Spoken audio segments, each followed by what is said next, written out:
আমন্ত্রণ রাতের বাংলাদেশে। শুরুতেই জানাবো শিরোনাম।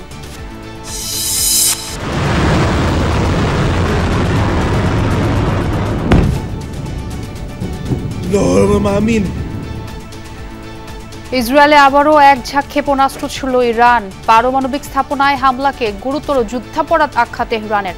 আগ্রাসন অব্যাহত রেখেছে তেল আবিব।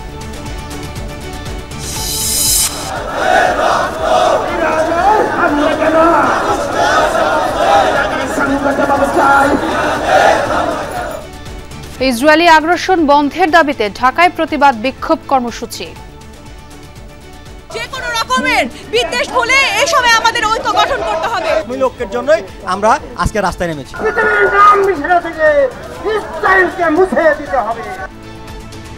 বাংলাদেশ সহ আন্তর্জাতিক সম্প্রদায়ের সমর্থন চাইলেন ইরানের রাষ্ট্রদূত।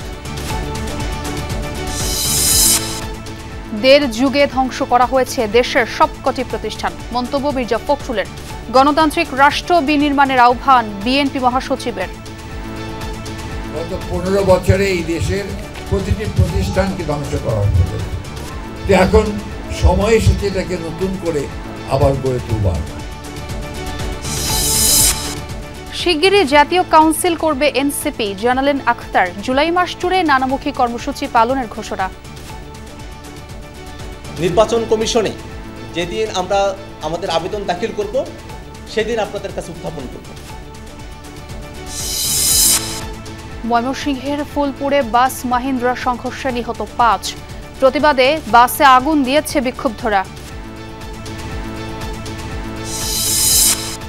দেশজুড়ে একযোগে 4 সংক্রামক ব্যাধির হানা। বাড়ছে মশাবাহিত রোগের প্রকোপ, নানা সংকট আর রোগীর চাপে বেসামাল সেবা খাত। একটা মানুষকে নিয়ে আসার পর যদি এতক্ষণ সময় লাগে তাহলে তো রোগে এখানেই মারা যাবে। ট্রিটমেন্ট করতে যে আমাদের কখনো কখনো ঝামেলা হয়ে যাচ্ছে, আমরা কিভাবে করব? ডেঙ্গু, ইনফ্লুয়েঞ্জা এবং কোভিড, আমরা সবাইকে রিকোয়েস্ট করবো যে ওনারা যেন এই 3টি রোগের কোনটি এটা নিশ্চিত হওয়ার চেষ্টা করেন।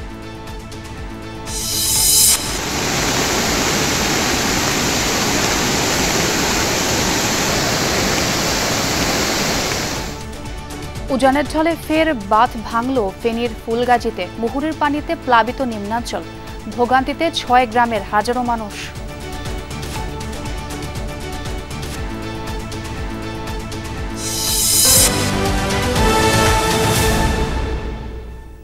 এতক্ষণ শিরোনাম দেখছিলেন, আর আপনাদের সঙ্গে আছে আমি ছোয়া খন্দকার। হামলার ভয়কে তোয়াক্কা না করেই ইসরায়েলের বিরুদ্ধে রাস্তায় নেমেছে ইরানের সাধারণ মানুষ। শুক্রবার দেশটির রাজধানী তেহরানের রাস্তায় জড়ো হয় শত শত মানুষ। স্লোগান আর প্ল্যাকার্ডের মাধ্যমে জানানো হয় প্রতিবাদ। প্রদর্শন করা হয় ইরানের জাতীয় পতাকা আর নিহত সামরিক কর্মকর্তাদের ছবি। একইভাবে আন্দোলনে উত্তাল লেবানন ও ইরাক, সেখানেও ইরানের প্রতি সমর্থন জানিয়ে রাস্তায় নেমেছে সাধারণ মানুষ। ইরানের রাজধানী তেহরানের রাজপথে হাজারো মানুষের ভিড়। শত্রু রক্তচক্ষু উপেক্ষা করেই সমস্বরে উচ্চারিত হচ্ছে ইসরায়েলের পতনের ধ্বনি। ইরান ইসরায়েল সংঘাতের 1 সপ্তাহ পেরিয়ে গেছে। প্রাণ হারিয়েছে ইরানের শীর্ষ সামরিক কর্মকর্তা সহ বহু মানুষ। তাদের আত্মত্যাগের কথা স্মরণ করে একত্রে রাস্তায় নেমেছে ইরানের সাধারণ মানুষ। প্রতিপক্ষ শহর ছেড়ে পালাতে বললেও অকুতভয় ইরানিরা এখনও ধরে রেখেছে মনোবল। জাতীয় পতাকা আর শহীদদের ছবি নিয়ে মিছিলে যোগ দিয়েছেন তারা। আমেরিকা আর ইসরায়েল দুই দেশই এসব হামলার সাথে জড়িত। আমাদের শহীদ কমান্ডারদের শপথ নিয়ে বলছি, ইসরায়েলের ধ্বংস নিশ্চিত। সংঘাত যত বাড়ছে, আন্দোলনকারীদের মাঝে ইসরায়েল ও তার মিত্র দেশগুলোর প্রতি ক্ষোভ আরও বাড়ছে। শত্রুপক্ষের পরাজয় নিশ্চিত না হওয়া পর্যন্ত লড়াই চালিয়ে যাওয়ার অঙ্গীকার করেছেন তারা। আজকের এই কর্মসূচি প্রমাণ করে আমরা কাউকে ভয় পাই না। ইসরায়েল, যুক্তরাষ্ট্র ও তাদের মিত্র দেশগুলো যতদিন না নত হয়ে ক্ষমা চাইবে ততদিন আমরা লড়াই চালিয়ে যাব। এই মুহূর্তে ইসরায়েল দিশেহারা হয়ে পড়েছে। যুক্তরাষ্ট্র জানে ইসরায়েলকে পিছিয়ে আসতেই হবে। দ্রুতই ভেঙে পড়বে ইসরায়েলি রাষ্ট্রকাঠামো আর আমাদের হামলার মুখোমুখি হবে। শুধু ইরানেই নয়, ইসরায়েলের বিরুদ্ধে প্রতিবাদী হয়ে উঠেছে মধ্যপ্রাচ্যের বিভিন্ন দেশের মানুষেরাও। শুক্রবার লেবাননের রাজধানী বৈরুতে জড়ো হয় শত শত মানুষ। তেহরানের প্রতি সমর্থন জানাতে একসাথে প্রদর্শন করা হয় লেবানন ও ইরানের জাতীয় পতাকা। একইভাবে বিক্ষোভে উত্তাল ইরাকের বাগদাদ আর বাসরা। ইরানে ইসরায়েলের হামলার প্রতিবাদে সেখানেও মানুষের উপস্থিতি ছিল চোখে পড়ার মতো। ইসরায়েলের মানবতাবিরোধী মনোভাবের নিন্দা জানান সেখানকার নাগরিকেরা। প্রাণপ্রতিম কুণ্ডু, যমুনা নিউজ। ইসরায়েলকে লক্ষ্য করে আরেক দফা ক্ষেপণাস্ত্র ছুড়েছে ইরান, যাতে আহত হয়েছে অন্তত 17 জন, যার মধ্যে 3 জনের অবস্থা গুরুতর। এদিকে জেনেভায় জাতিসংঘের মানবাধিকার কাউন্সিলে দেয়া ভাষণে পারমাণবিক স্থাপনায় ইসরায়েলি হামলাকে গুরুতর যুদ্ধাপরাধ আখ্যা দিয়েছেন ইরানের পররাষ্ট্রমন্ত্রী। তার অভিযোগ, যুক্তরাষ্ট্রের সাথে আলোচনা চলাকালীন ইসরায়েলের আগ্রাসী অভিযান কূটনীতির সাথে বিশ্বাসঘাতকতা। এদিকে ইরানে পাল্টা হামলা চালিয়েছে ইসরায়েলও। সামাজিক যোগাযোগ মাধ্যমে ছড়িয়ে পড়া মিসাইল হামলার পর ভয়াবহ বিস্ফোরণের এই দৃশ্য ইসরায়েলের উত্তরাঞ্চলের হাইফা শহরের। স্থানীয় সময় শুক্রবার বিকালেও আরেক দফা ইসরায়েলি ভূখণ্ড লক্ষ্য করে মুহুর্মুহু ক্ষেপণাস্ত্র ছুড়েছে ইরান। আইআরজিসির দাবি, তেল আবিবের কমান্ড সেন্টার, নেভাতিম ও হাতজেরিম বিমান ঘাঁটি সহ বিভিন্ন সামরিক স্থাপনা ছিল হামলার লক্ষ্য। এদিকে জেনেভায় জাতিসংঘের মানবাধিকার কাউন্সিলে দেওয়া ভাষণে ইসরায়েলের বিরুদ্ধে যুদ্ধাপরাধের অভিযোগ তুলেছেন ইরানের পররাষ্ট্রমন্ত্রী আব্বাস আরাকচি। তার দাবি, সার্বভৌমত্ব রক্ষায় জাতিসংঘের সনদ মেনেই তেল আবিবকে পাল্টা জবাব দিচ্ছে তেহরান। আমাদের পারমাণবিক স্থাপনাগুলোকেও লক্ষ্যবস্তু করা হয়েছে, যদিও সেগুলি IAEA এর পূর্ণ পর্যবেক্ষণে রয়েছে। আন্তর্জাতিক আইন অনুযায়ী সম্পূর্ণ নিষিদ্ধ হওয়া সত্ত্বেও তারা এই হামলা চালিয়েছে। তাদের পদক্ষেপ গুরুতর যুদ্ধাপরাধ। আমরা আমাদের আঞ্চলিক অখণ্ডতা, সার্বভৌমত্ব রক্ষায় দৃঢ় প্রতিজ্ঞ। জাতিসংঘের সনদই এই অধিকার আমাদের দিয়েছে। আব্বাস আরাকচি জানান, পারমাণবিক চুক্তি ইস্যুতে যুক্তরাষ্ট্রের সাথে শান্তিপূর্ণ সমাধানের পথেই ছিল ইরান। আলোচনা চলাকালীন পারমাণবিক স্থাপনায় হামলা চালিয়ে কূটনীতির সাথে ইসরায়েল বিশ্বাসঘাতকতা করেছে বলেও অভিযোগ তার। একটি চলমান কূটনৈতিক প্রক্রিয়ার মধ্যে আমাদের উপর হামলা হয়েছে। শান্তিপূর্ণ পারমাণবিক কর্মসূচি নিয়ে তৈরি সমস্যাগুলোর শান্তিপূর্ণ সমাধানের জন্য অত্যন্ত প্রতিক্রিয়াশীল একটি চুক্তির লক্ষ্যে 15ই জুন যুক্তরাষ্ট্রের সাথে আমাদের দেখা করার কথা ছিল। আমাদের সাথে যা হয়েছে তা কূটনীতির সাথে বিশ্বাসঘাতকতা। এদিকে ইরান জুড়ে হামলা অব্যাহত রেখেছে ইসরায়েলও। এর আগে সকালেও পাল্টাপাল্টি হামলা চালিয়েছে দেশ দুটি। তেহরানে অবস্থিত ইরানের বিশেষ বাহিনীর হেডকোয়ার্টার, ক্ষেপণাস্ত্র উৎপাদন কেন্দ্রে হামলার দাবি করেছে তেল আবিব। এছাড়াও ইস্পাহানের পাশাপাশি কাস্পিয়ান সাগর ঘেঁষা ইরানের উপকূলীয় শিল্প এলাকায় চলে IDF-এর অভিযান। উত্তরাঞ্চলীয় রাশদ শহরেও শোনা গেছে বিস্ফোরণের শব্দ। ইসরায়েলের বীরসেবা সহ বিভিন্ন শহরে আঘাত হানে ইরানের মিসাইল। মোস্তফা মাহমুদ, যমুনা নিউজ। ইরানের পারমাণবিক অস্ত্র তৈরির কোনো প্রমাণ পায়নি জাতিসংঘ। আন্তর্জাতিক পরমাণু শক্তি সংস্থা প্রধান রাফায়েল গ্রোসি জানান, ইরানের পর্যাপ্ত পরিমাণে সমৃদ্ধ ইউরেনিয়াম থাকলেও তা অস্ত্রে রূপান্তর করতে আরও সময় প্রয়োজন। এদিকে ইরানের পরমাণু স্থাপনায় ইসরায়েলি হামলার কঠোর সমালোচনা করেছে রাশিয়া। যেকোনো মুহূর্তে পরমাণু অস্ত্র তৈরি করতে সক্ষম ইরান, এমন অভিযোগের ভিত্তিতে দেশটির উপর গেল শুক্রবার থেকে হামলা চালিয়ে আসছে ইসরায়েল। নাতাঞ্জ, আরাক, ফোর্দো সহ বিভিন্ন পরমাণু কেন্দ্র এরই মধ্যে ইসরায়েলি হামলার শিকার হয়েছে। তবে জাতিসংঘের আন্তর্জাতিক পরমাণু শক্তি সংস্থা বলছে ভিন্ন কথা। IAEA এর প্রধান রাফায়েল গ্রোসি জানান, ইরানের কাছে নেই কোনো পরমাণু অস্ত্র। এ সংক্রান্ত কোনো প্রমাণ মেলেনি বলেও জানান তিনি। We did not find in Iran elements to indicate that there is an active ইরানের পর্যাপ্ত পরিমাণে সমৃদ্ধ ইউরেনিয়াম রয়েছে, তবে এটিকে কার্যকর পারমাণবিক অস্ত্রে রূপান্তর করতে আরও সময় প্রয়োজন। দরকার আরও ব্যাপক প্রযুক্তিগত পরীক্ষা। তবে অতীতে অস্ত্র তৈরির বিভিন্ন উপাদান ছিল ইরানে, যদিও সেগুলো এখন আর নেই। এদিকে ইরানের পরমাণু স্থাপনায় ইসরায়েলি হামলার কঠোর সমালোচনা করেছে রাশিয়া। তেল আবিবের কার্যক্রম পুরো বিশ্বকে পরমাণু সংঘাতের দিকে ঠেলে দিচ্ছে বলে অভিযোগ মস্কোর। ইরানের শান্তিপূর্ণ পারমাণবিক কর্মসূচিতে ইসরায়েলের আক্রমণ একেবারেই অগ্রহণযোগ্য। এটি আন্তর্জাতিক আইনের দৃষ্টিকোণ থেকে অবৈধ। এর পাশাপাশি এ ধরনের পদক্ষেপ আন্তর্জাতিক নিরাপত্তার জন্য হুমকি, পুরো বিশ্বকে পারমাণবিক বিপর্যয়ের দিকে ঠেলে দেবে। এদিকে ইসরায়েলে হামলার পর ইরানের পরমাণু কেন্দ্রগুলো থেকে কোনো তেজস্ক্রিয়তা ছড়ায়নি বলে জানিয়েছে জাতিসংঘ। মীর মুশফিকা হাসান, যমুনা নিউজ। ইরানের সাম্প্রতিক ইসরায়েলি হামলার প্রতিবাদে বিক্ষোভ কর্মসূচি ও র্যালি হয়েছে রাজধানী ঢাকায়ও। জুমা নামাজ শেষে জাতীয় মসজিদ বায়তুল মোকাররম এবং ঢাকা বিশ্ববিদ্যালয়ে প্রতিবাদ কর্মসূচি পালিত হয়। সমাবেশ থেকে অবিলম্বে যুদ্ধ বন্ধের আহ্বান জানানো হয়। এর জন্য জাতিসংঘকে জরুরি পদক্ষেপ গ্রহণের দাবিও তোলেন বিক্ষোভরতরা। শুক্রবার জুমার নামাজের পরপরই জাতীয় মসজিদ বায়তুল মোকাররমের সামনে জড়ো হতে থাকে খেলাফত মজলিস, ইসলামী ঐক্যসহ বেশ কয়েকটি দল। মূলত ইরানে ইসরায়েলি বাহিনীর ক্ষেপণাস্ত্র হামলার প্রতিবাদ ও নিন্দার পাশাপাশি অবিলম্বে হামলা বন্ধের দাবি ছিল তাদের কণ্ঠে। ইসরায়েলি বাহিনীর এই নেক্কারজনক হামলাকে নজিরবিহীন আখ্যা দেন অবস্থানরতরা। আহ্বান আসে বিশ্ব নিরাপত্তার স্বার্থেই যুদ্ধ বন্ধে অবিলম্বে জাতিসংঘকে জরুরি উদ্যোগ গ্রহণের। 200 কোটি মুসলমানদের পক্ষে দাঁড়িয়ে, ইরানের পক্ষে দাঁড়িয়ে আজকে ইসরায়েলকে প্রতিহত করা, তা ধ্বংস করে দেওয়া।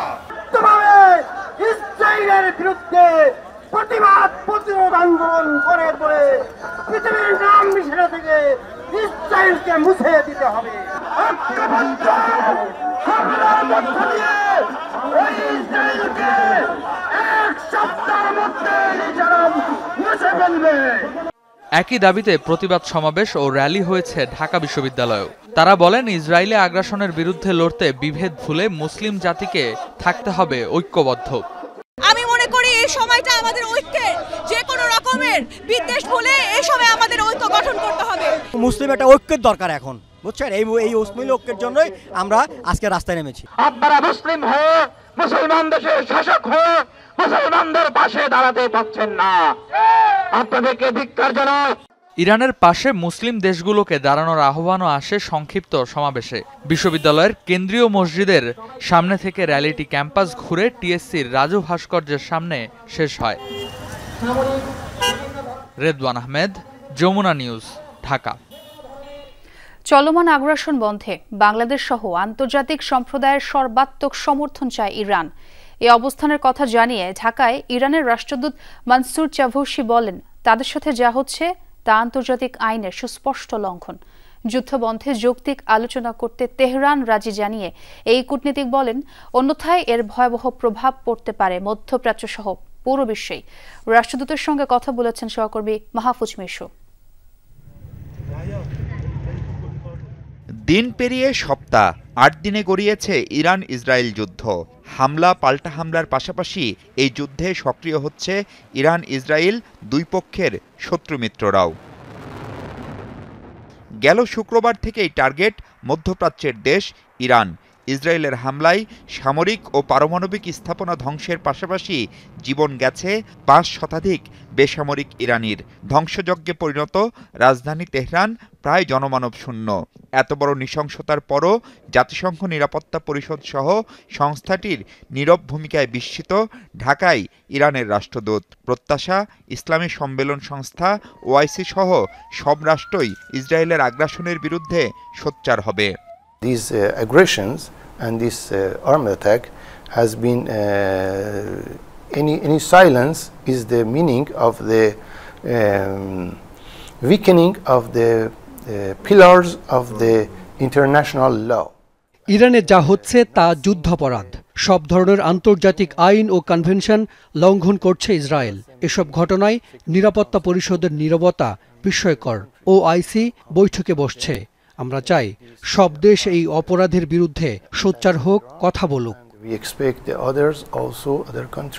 বাংলাদেশ সহ যেসব দেশ ইরানে ভয়াবহ হামলার নিন্দা করেছে তাদের প্রতি কৃতজ্ঞতা জানিয়ে রাষ্ট্রদূত বলছেন, পরমাণু ইস্যুতে যুক্তরাষ্ট্রের সাথে আলোচনা অনেক দূর এগোনোর পর হামলা করেছে তেল আবিব। তবে তেহরান এখন আলোচনার জন্য প্রস্তুত বলেও জানান তিনি। Iran and America were on the courses and on the process of the negotiations. যুক্তরাষ্ট্রের সঙ্গে পরমাণুর শান্তিপূর্ণ ব্যবহার নিয়ে আলোচনা চলছিল। ঠিক তখনই কোনো পূর্ব ঘোষণা ছাড়া হামলা করল ইসরায়েল। আমরা এখনো আলোচনার জন্য রাজি। Destroy the way of diplomacy. যুদ্ধবন্ধে কার্যকর উদ্যোগ না নিলে পারস্য উপসাগর তথা মধ্যপ্রাচ্যে ছড়িয়ে পড়বে বলে আশঙ্কা অনেকের। ইরান বলছে এর প্রভাব দৃশ্যমান হতে পারে জ্বালানি তেলের সরবরাহ ও দামে।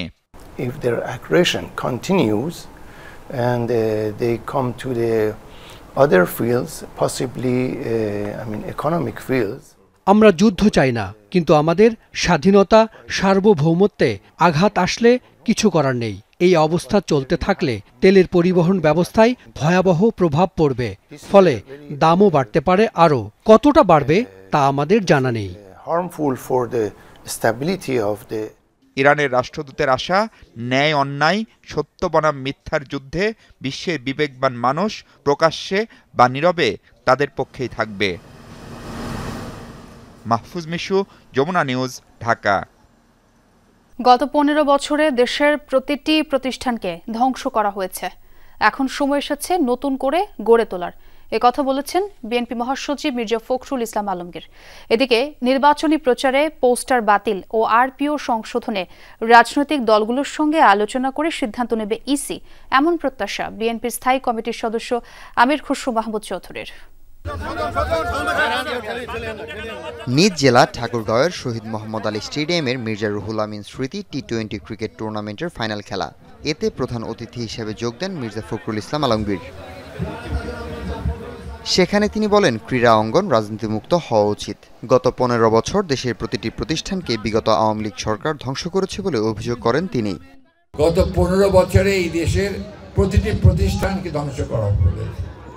এখন সময় এসেছে এটাকে নতুন করে আবার গড়ে তুলবার, গণতান্ত্রিক রাষ্ট্র গঠন করবার জন্য, এবং সবাই ঐক্যবদ্ধভাবে বাংলাদেশকে নতুন করে গড়ে তুলবার জন্য যে পরিবেশটি নতুন করে সৃষ্টি করা হয়েছে, সেই জন্য নিঃসন্দেহে আমরা তাদেরকে ধন্যবাদ এবং কৃতজ্ঞতা জানাবো।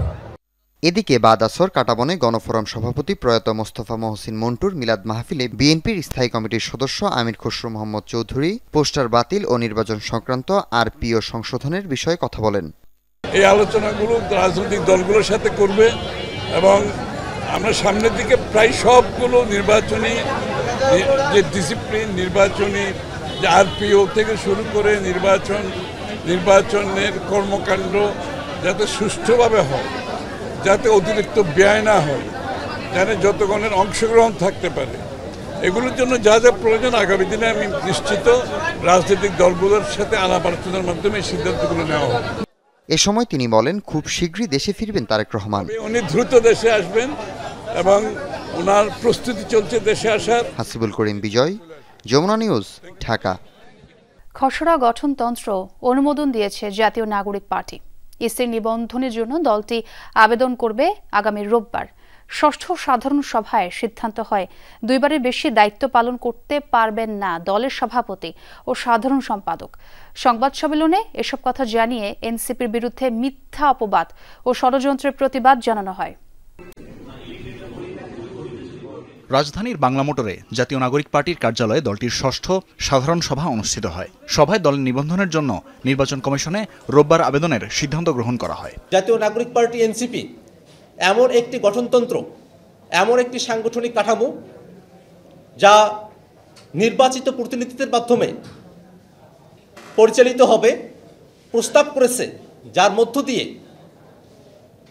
বাংলাদেশের রাজনীতিতে দলগুলোর মধ্যকার আভ্যন্তরীণ গণতন্ত্র চর্চার ক্ষেত্রে জাতীয় নাগরিক পার্টি এনসিপি অনুকরণীয় আদর্শ হয়ে থাকবে।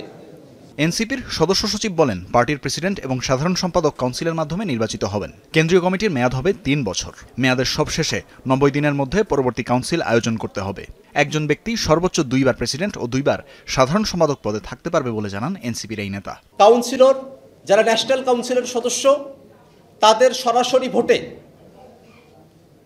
রাজনৈতিক পরিষদ পলিটিক্যাল কাউন্সিলের সদস্যরা তারা নির্বাচিত হবেন। দলটির সদস্য সচিব আরও জানান, 11 জন নির্বাচিত পলিটিক্যাল কাউন্সিল মেম্বার সহ মোট 15 জন মেম্বার থাকবে পলিটিক্যাল কাউন্সিলে। নির্বাচিত 11 জনের মধ্যে অন্তত 3 জন নারী হতে হবে।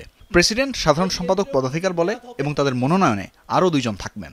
কেন্দ্রীয় কমিটি তার 3 বছর মেয়াদের শেষ 3 মাস, শেষ 90 দিনের মধ্যে পরবর্তী কাউন্সিল গঠন করার জন্য, নির্বাচন আয়োজনের জন্য তারা দায়বদ্ধ থাকবেন এবং নির্বাচন আয়োজন করবেন। গণমাধ্যম ও সামাজিক যোগাযোগ মাধ্যমে এনসিপির নারী সদস্যদের হেয় করে মিথ্যাচার করা হচ্ছে বলেও অভিযোগ করেন দলটির নেতারা। বলেন, মিথ্যা প্রচারণায় যুক্ত মিডিয়ার বিরুদ্ধে প্রেস কাউন্সিলে অভিযোগ দেওয়া হবে। অপরদিকে সার্জিস আলম বলেন, নির্বাচন কমিশনের সিদ্ধান্ত ও আচরণ নিরপেক্ষতার প্রশ্ন তুলতে বাধ্য করেছে। আমরা মনে করি যে নির্বাচন কমিশন অবশ্যই তাদের জায়গা থেকে এক্ষেত্রে যে কোনো রাজনৈতিক দলের সাথে অন্য কোনো পন্থা বেছে নেওয়ার সুযোগ নেই, কিন্তু তাদের যে এর পূর্বে আমরা যে কিছু সিদ্ধান্তের বিষয়ে এবং আচরণের বিষয়ে আমরা প্রশ্ন তুলেছি, এই প্রশ্ন আমাদের এখনো আছে, আমরা এই প্রশ্নগুলো আরো করব।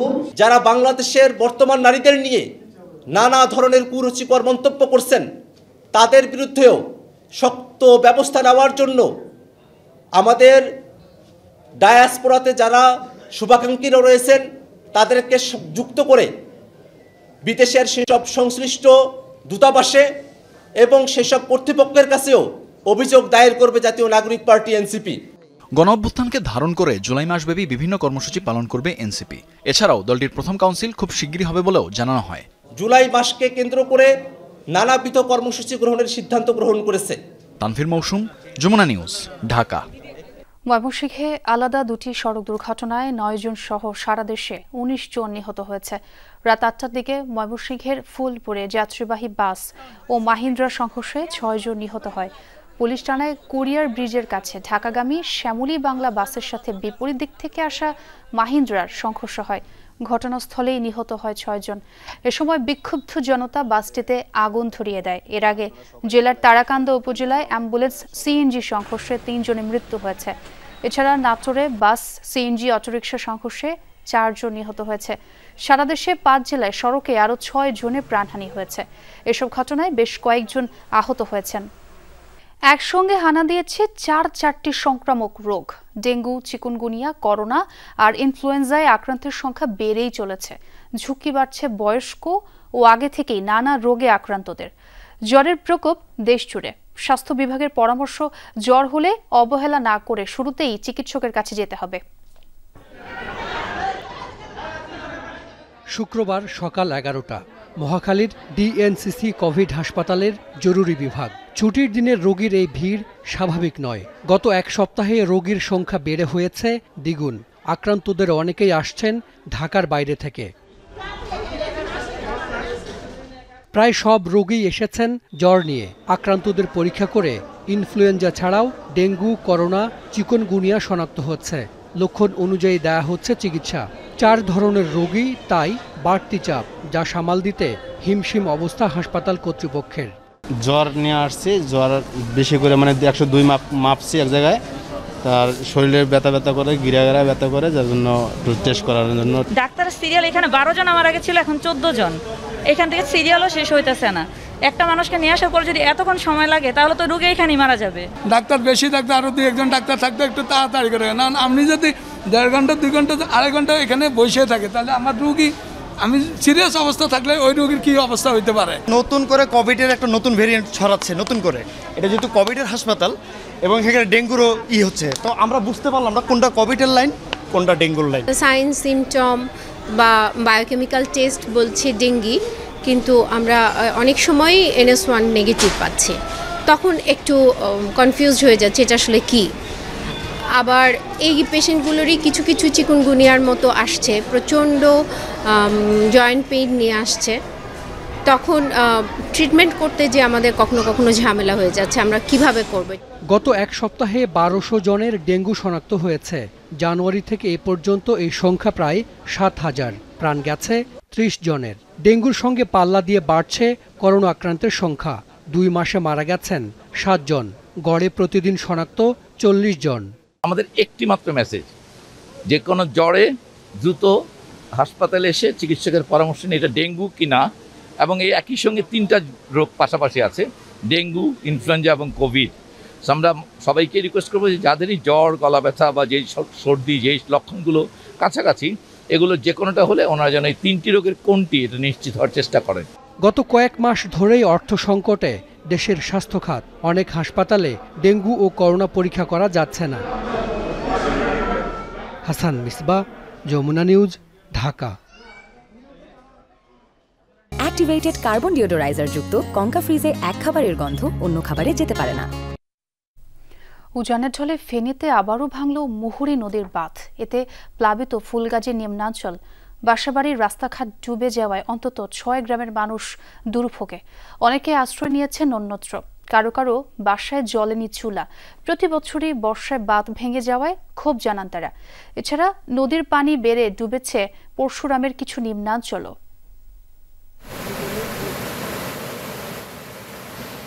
বাঁধ ভেঙে এভাবে লোকালয়ে ঢুকছে উজানের ঢলের পানি, ডুবছে নিম্নাঞ্চল, ভোগান্তিতে মানুষ। কয়েকদিনের টানা বৃষ্টি সাথে উজানের ঢল, এতে বাড়ছে মুহুরী নদীর পানি। বৃহস্পতিবার রাতে ফুলগাজীর উত্তর বড়াইয়া এলাকায় বাঁধ ভেঙে যায়, হু হু করে লোকালয়ে ঢুকতে থাকে পানি। বহুবার আইয়ে খালি এটা ঠিকই করবো, ঠিকের বেলা কিছু হয় না। এটা আমার ঘরের ভিতরে পানি, পুরা গ্রাম বণিক পাড়া বাবালিত হয়ে গেছে পানিতে। পানি বোর্ড উন্নয়ন বোর্ড আসে, 80 ট্রেজার দিয়ে বালি কয়েকটা মারে দিয়ে টাকাটা নিয়ে যায়, সরকারি টাকাটা। সামান্য মতো চাকরি করে একটা ঘর তৈরি করেছি, ঘরটা মাটি সরে যে ঘরটা যে কোনো সময় এটা পড়ে যেতে পারে আর কি। উত্তর বড়াইয়ার পাশাপাশি দক্ষিণ বড়াইয়া, বিজয়পুর, বসন্তপুর, ফতেহপুর সহ বেশ কিছু এলাকায় নিম্নাঞ্চল এর মধ্যে প্লাবিত হয়েছে। বাসা বাড়িতে উঠেছে পানি, অনেকে আশ্রয় নিয়েছেন অন্যত্র। ফুলগাজী বাজারেও পানি উঠায় ক্ষতিগ্রস্ত ব্যবসায়ীরা। এছাড়া মুহুরী ও সিলোনিয়া নদীর পানি বেড়ে প্লাবিত হয়েছে পরশুরামের নিম্নাঞ্চল। প্রতি বছরে তো আমাদের এই দুর্ভোগ হয়। তো বৃষ্টি হইলে আমরা নদীর পানি যেখান দিয়ে পারে ওইখান দিয়ে আপনার ভাঙন দিয়ে এরকম পানি উঠে পড়ে। আমাদের বাড়িঘরে পানি ঢুকছে, আমরা রান্না বাড়া করতে পারতেছি না, আমরা বিষম অসুবিধা পাচ্ছি। পানি উন্নয়ন বোর্ড বলছে উজানের ঢলে বাঁধের বেশ কয়েকটি স্থান ঝুঁকিতে পড়েছে। দ্রুতই মেরামত কাজ শুরুর আশ্বাস দিয়েছেন নির্বাহী প্রকৌশলী। যতক্ষণ পর্যন্ত প্রকল্প বাস্তবায়ন করে নদীর গড়প্রস্থ 100 মিটারে না নিতে পারবো, ততক্ষণ পর্যন্ত এখানে বন্যার ঝুঁকি থেকেই যাবে। এ ব্যাপারে স্থানীয় জনগণ, স্থানীয় জনপ্রতিনিধি এবং জেলা প্রশাসন, উপজেলা প্রশাসন সব পক্ষ থেকেই প্রচেষ্টা থাকতে হবে যাতে এই প্রকল্প তাড়াতাড়ি বাস্তবায়ন করা যায়। বাড়ির চারপাশে দেখা যাচ্ছে পানি আর পানি, তাই এই গবাদি পশুগুলোর স্থান হয়েছে ঘরের ছাদে। তবে কিছুটা আশ্রয় মিললেও এখন দেখা দিয়েছে খাবার সংকট। আরিফুর রহমান, যমুনা নিউজ, ফেনী।